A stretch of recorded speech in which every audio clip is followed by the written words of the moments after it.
The first Puritans who settled in New England brought with them passion and conviction in their religious beliefs. Subsequent generations of settlers remained tied to the church, but their piety weakened over time. As settlers turned their focus to the prosperity and day-to-day management of their settlements, the number of conversions, which gave newcomers the right to join the church's elite, decreased. In an effort to reverse this trend, Puritan ministers developed the Halfway Covenant in 1662. This declaration allowed for a new category of members who were converted but did not have full communion rights. In addition, this covenant allowed children of the converted to have church membership even if they had not been baptized. This partial church membership led to greater religious participation, but at the same time weakened the purity of the religion. As members of the church's elite grew increasingly frustrated and concerned about the effects of the Halfway Covenant, these tensions spilled over into the events that would come to be known as the Salem witch trials. As concerns over religious purity were at their pinnacle, members of struggling rural families began to accuse their more successful counterparts of witchcraft. The fear began to spread, and a group of young girls came forward with stories of torment by supposed witches. Although primarily women were accused, some men also fell under the shadow of suspicion. Some of the accused received trials in 1691 and 1692, although many others didn't, and suspected witches were often burned at the stake, hanged, or drowned. Whereas Bridget Bishop was found guilty of the felonies and witchcrafts whereof she stood indicted, and the sentence of death accordingly passed, cause her to be hanged by the neck until she be dead. Death warrant for Bridget Bishop, signed June 8, 1692. The hysteria finally ended in 1693, when the governor's wife was accused of witchcraft. The governor intervened, prohibiting further trials and pardoning those who had already been convicted.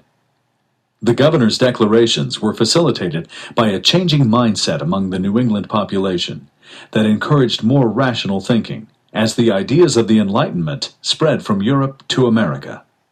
The Enlightenment, also called the Age of Reason, is described by scholars as a method of thinking and knowing, based on the presumption that the natural world is best understood through the use of close observation by the human senses, coupled with a reliance on reason.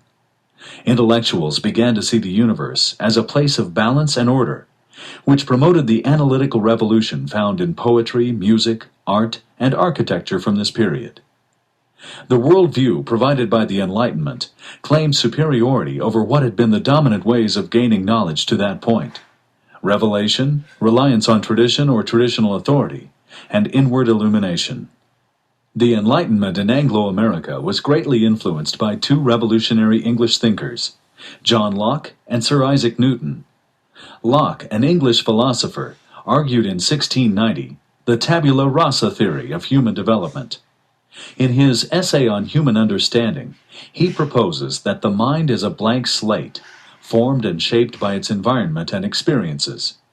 Newton published his theories on gravity in Principia in 1697, and defined a set of laws that govern nature. Few colonists read Locke and Newton directly, but popularized versions of their theories had a great impact. The Enlightenment had a profound effect on religion. Many Christians found the enlightened view of the world consistent with Christian beliefs, and used this rational thinking as support for the existence and benevolence of God. Preachers incorporated the vocabulary of reason and natural law into their sermons to explain how God works through natural causes. However, the Enlightenment led other Protestants in a very different direction. More liberal Congregationalists, as well as Anglicans, denounced traditional doctrines about the nature of God, arguing he was a benevolent rather than arbitrary deity. They also disputed the divinity of Christ and the process of salvation, arguing that God saves sinners not because he predestines them to grace, but because he foresees the good works they will perform through their own volition.